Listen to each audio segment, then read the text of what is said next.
నమస్తే, నా పేరు ఆనంద్ కుమార్, డిఎస్పీ రేంజ్. మాకు ఒక కంప్లైంట్ వచ్చింది.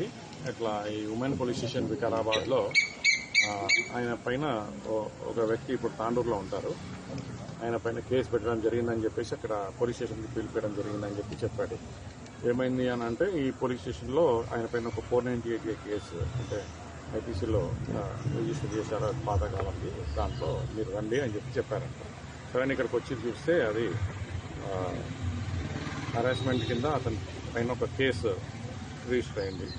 అది వాళ్ళ వైఫ్ సతాయిస్తూ harassment, physical and mental harassment చేసినారని చెప్పేసి దాంట్లో ఒక కేసు రిజిస్టర్ చేశారని 498 కింద అని చెప్పేసి అతనికి చెప్పడం జరిగింది. దాని తర్వాత అతనితో పాటు అతనికి వాళ్ళ మదరు ప్లస్ సిస్టర్స్ పైన కూడా కేసు రిజిస్టర్ చేయడం జరిగింది. టోటల్ 6 మెంబర్స్ ఉన్నారు. దాంట్లో ఒక్కొక్కరికి 10,000 చొప్పున ఇస్తే ఆ 6గురికి కలిపి నోటీసెస్ ఇస్తాము అని చెప్పేసి చెప్పడం జరిగిందని చెప్పి అతను చెప్పారు.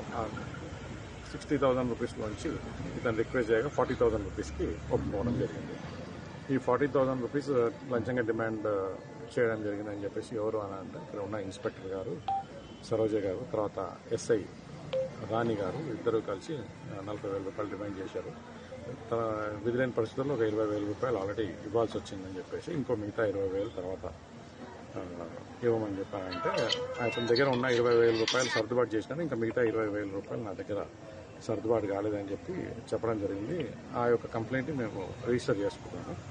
రిజిస్టర్ చేసుకున్న తర్వాత వెరిఫై చేసుకున్నాము. వెరిఫై చేసుకున్న తర్వాత కొంచెం ఎవిడెన్సెస్ అవి కూడా మాకు లభ్యం అవడం జరిగింది. దాని తర్వాత ఈరోజు ఇక్కడ వచ్చేసి ఆ ప్రాసెస్లో ఎంక్వైరీ చేస్తున్నాం. దాంట్లో సరోజ గారిని ప్లస్ ఈ రాణి గారిని ఇద్దరిని విచారణ చేస్తున్నాం. సార్, అమౌంట్ ఎట్లా ఇచ్చారు సార్?